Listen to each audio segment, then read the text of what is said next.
اعوذ باللہ من الشیطان الرجیم بسم اللہ الرحمن الرحیم۔ آج جمعہ کا دن ہے اور اسرائیل کے اندر ایک بڑی تباہی ہو گئی ہے، اور انشاءاللہ بفضل خدا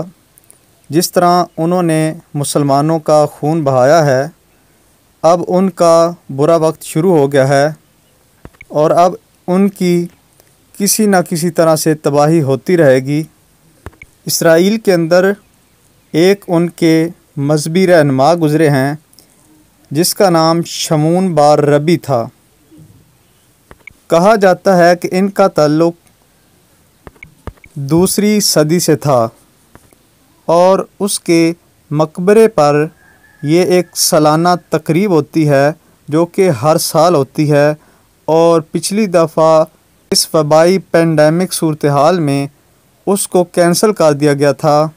اور یہ پروگرام ان کا ساری رات جو ہے یہ چلتا رہتا ہے۔ اس میں ان کے اپنے مذہب کے مطابق عبادت کی جاتی ہے، صوفیانہ گانے چلائے جاتے ہیں، رقص ہوتا ہے،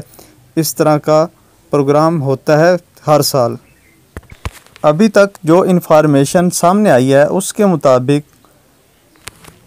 جس جگہ پر اس کی قبر ہے وہاں پر 10,000 لوگ جمع ہو سکتے ہیں، اور اسرائیلی انتظامیہ جو ہے وہ بتا رہی ہے کہ 30,000 وہاں پر لوگ تھے،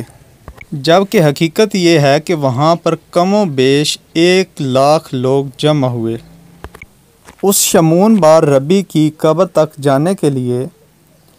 ان کو ایک پتلی سرنگ سے گزرنا ہوتا ہے اور اس کے بعد سیڑھیوں سے اترنا ہوتا ہے۔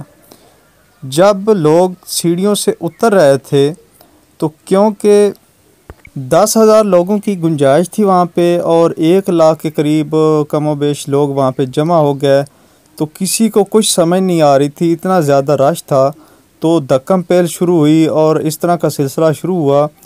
تو وہاں پر سیڑھیوں سے لوگ گرنا شروع ہوئے، جو نیچے گرا وہ نیچے ہی پڑا رہا۔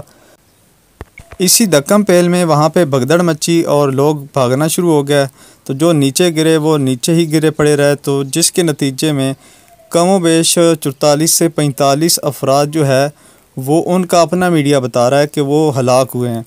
اور 150 کے قریب زخمی بتائے جا رہے ہیں، جبکہ جو لوگ وہاں پہ موجود تھے یا جو ڈاکٹرز کا عملہ وہاں پہ کام کر رہا ہے ان کا کہنا ہے کہ تعداد اس سے کہیں گنا زیادہ ہے۔ اسرائیل ہو، انڈیا ہو، امریکہ ہو، ان کی تباہی جو ہے وہ اب شروع ہو چکی ہے، اور یہ کبھی بھی اپنے آپ کو سنبھال نہیں پائیں گے، اور آہستہ آہستہ انشاءاللہ ان کی جو تباہی ہے وہ بڑھتی چلی جائے گی اور یہ اپنے انجام کو پہنچیں گے۔